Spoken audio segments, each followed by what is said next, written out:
Comme promis, je vous retrouve pour partager sur la parole et la parole créatrice. Nous allons aller dans un petit texte, c'est-à-dire dans le 2e livre des Rois, dans l'Ancien Testament. C'est dans ce livre que j'ai été conduit, mais que je me sens conduit par l'Esprit de Dieu, au chapitre 4.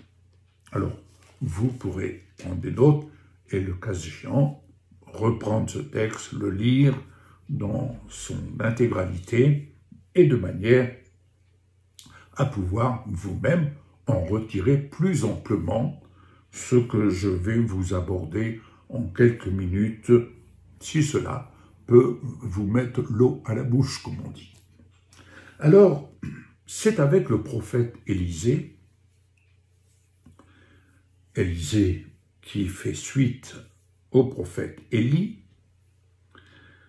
Élisée est un homme de Dieu et l'histoire nous relate que Élisée se rend très souvent chez une Sunamite, laquelle va dire à son mari « Écoute, voici, il y a un homme de Dieu qui passe toujours chez nous, c'est un saint homme de Dieu, et je souhaiterais qu'on puisse faire une chambre haute avec des murs, et mettons-y pour lui un lit, une table, un siège et un chandelier, afin qu'il s'y retire quand il viendra chez nous. » Donc, le prophète Élisée est habitué à passer chez eux pour les saluer, pour s'entretenir avec eux.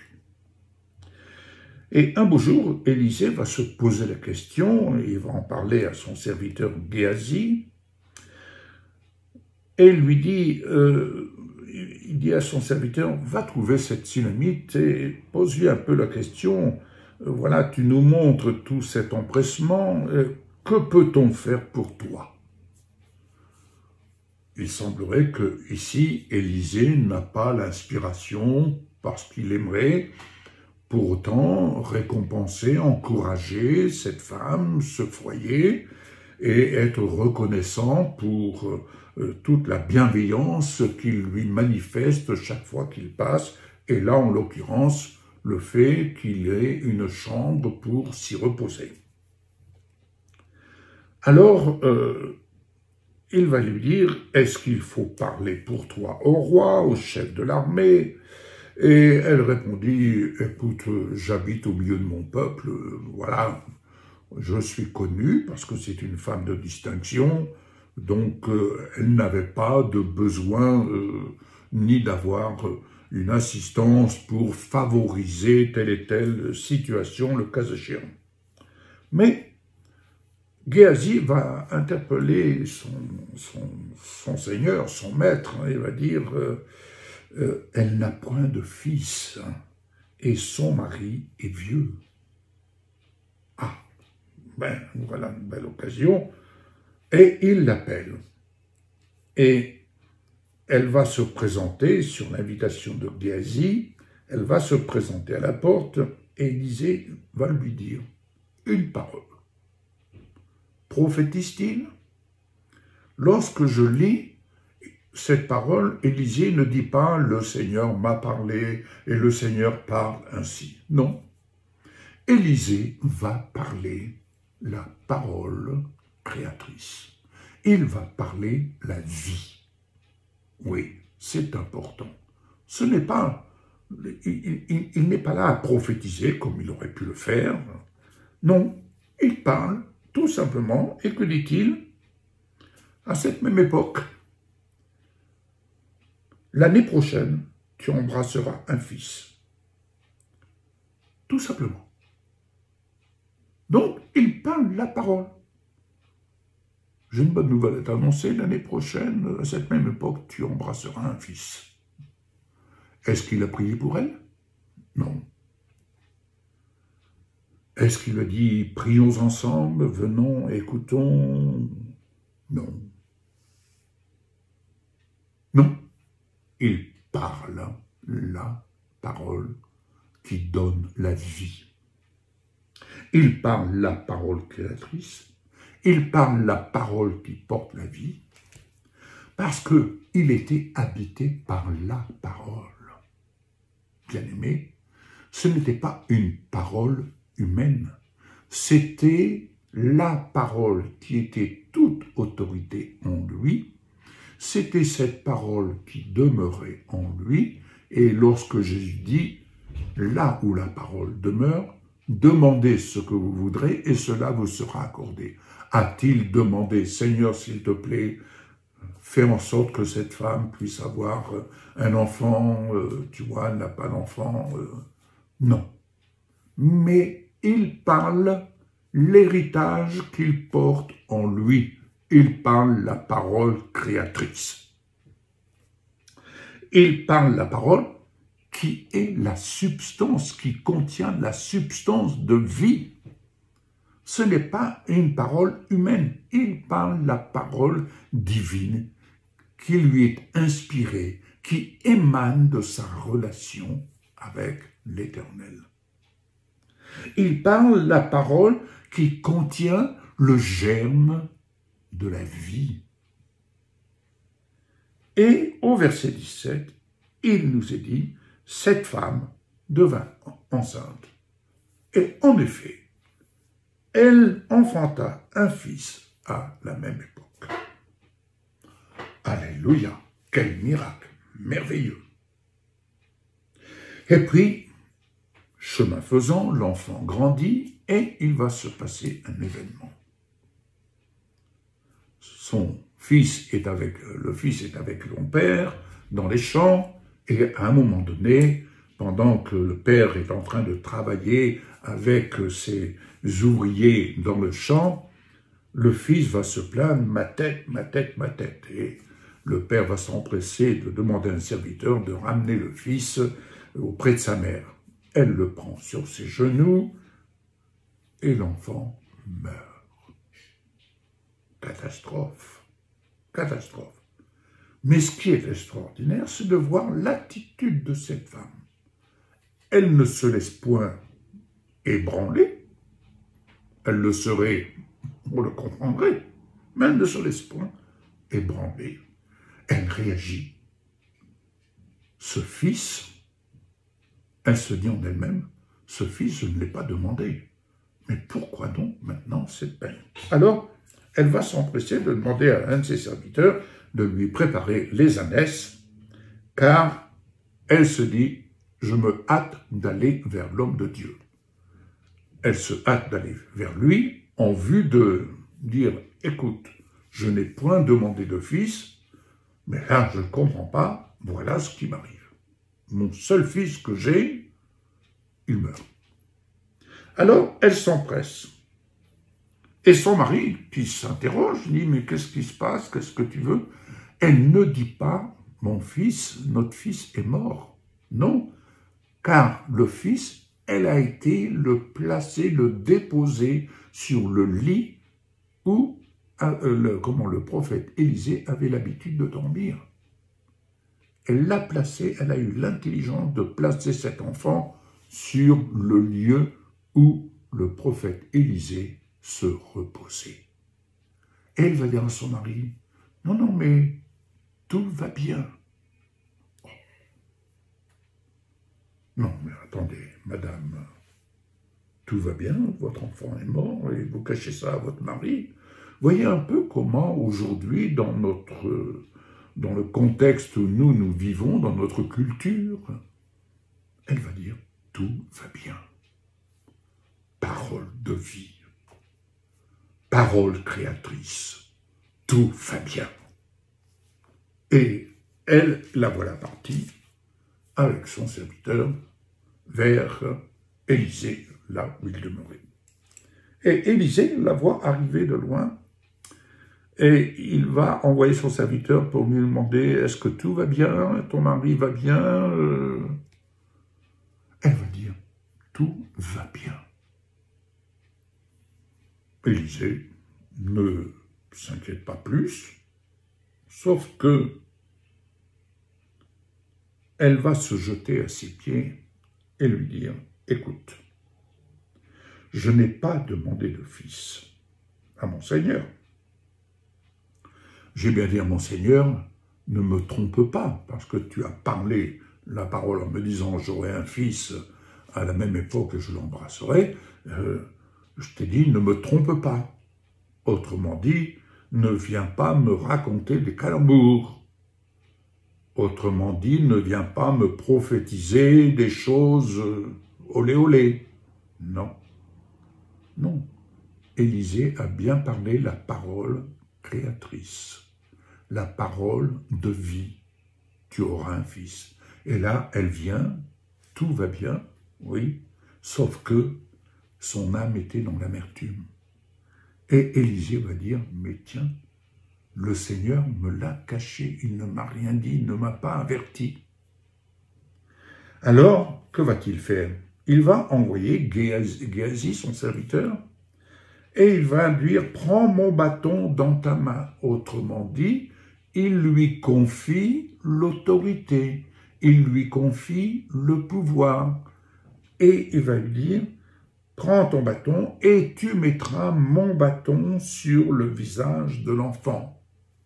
Ce que Géasi va s'empresser de les devancer pour aller faire ce que le prophète, ce que son maître, son Seigneur lui demande. Et de son côté, la mère de l'enfant et Élisée vont aller regagner là où cette femme demeure. La mère de l'enfant va dire « L'Éternel est vivant et ton âme est vivante. Je ne te quitterai point. » Et il se leva et la suivit. Autrement dit, cette femme était déterminée. Elle dit « Je ne te quitterai point. » Et ils vont partir. Géasi, qui les avait devancés, qui avait posé le bâton sur le visage de l'enfant, rien ne s'était passé. Il revient et il va dire à Élisée, écoute, voilà, l'enfant est toujours mort, il est couché sur son lit, en l'occurrence le tien, et Élisée va faire une chose, il entre et il ferme la porte. Et il va prier l'Éternel. Il monta et il va se coucher sur l'enfant. Je pense à cette parole, l'amour couvre une multitude de péchés. Et il va mettre sa bouche sur sa bouche, ses yeux sur ses yeux, ses mains sur ses mains, et il s'étendit sur lui, et la chair de l'enfant se réchauffa. Autrement dit, Élisée, le corps d'Élisée sur le corps de l'enfant, la bouche d'Élisée sur la bouche de l'enfant,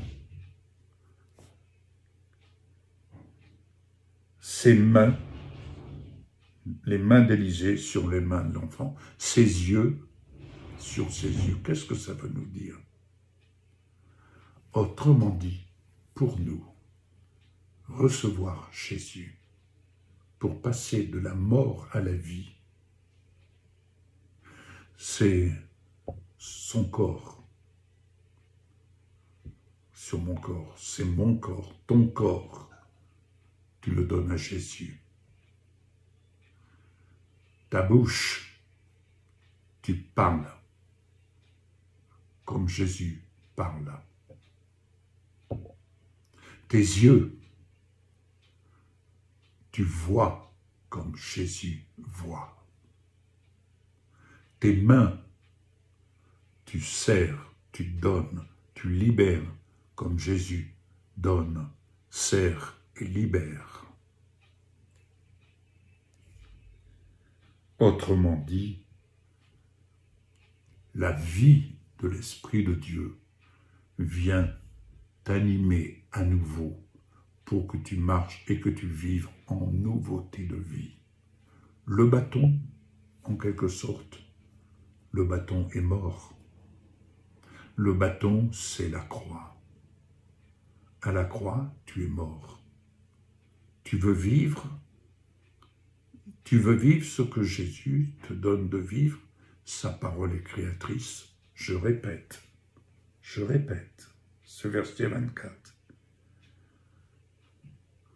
Tu es mort comme cet enfant, mort dans le péché, mort dans nos offenses. Nous étions, comme moi-même, nous étions dans le séjour des morts, c'est-à-dire où il n'y a plus la vie de l'Esprit de Dieu. Nous sommes séparés. Et ici, il y a la résurrection, une vie nouvelle. Et pour que cette vie nouvelle puisse être effective, voici, je répète, Élisée, sa bouche sur la bouche de l'enfant. C'est Jésus qui vient te couvrir. Sa bouche, tu parles sa parole qui sort de sa bouche. Tu parles la parole qui sort de la bouche du Seigneur. Tu t'identifies à sa parole. Ses yeux sur ses yeux, les yeux de Jésus. Tu apprends à avoir le regard de Jésus. Tu apprends à vivre une transformation visuelle pour voir les choses autour de toi comme Jésus veut te les faire voir. C'est son regard. Ses mains, les mains de Jésus, sont ses mains qui servent, qui donnent généreusement, libéralement et qui apportent la guérison, la vie. Et alors, la chair de l'enfant s'est réchauffée. Alors, la vie de l'esprit, le feu de l'esprit va réchauffer ton être, esprit, âme et corps. Alléluia. Et c'est ainsi que Élisée va rendre cet enfant à sa mère. Amen, amen. Et je terminerai par cette parole qui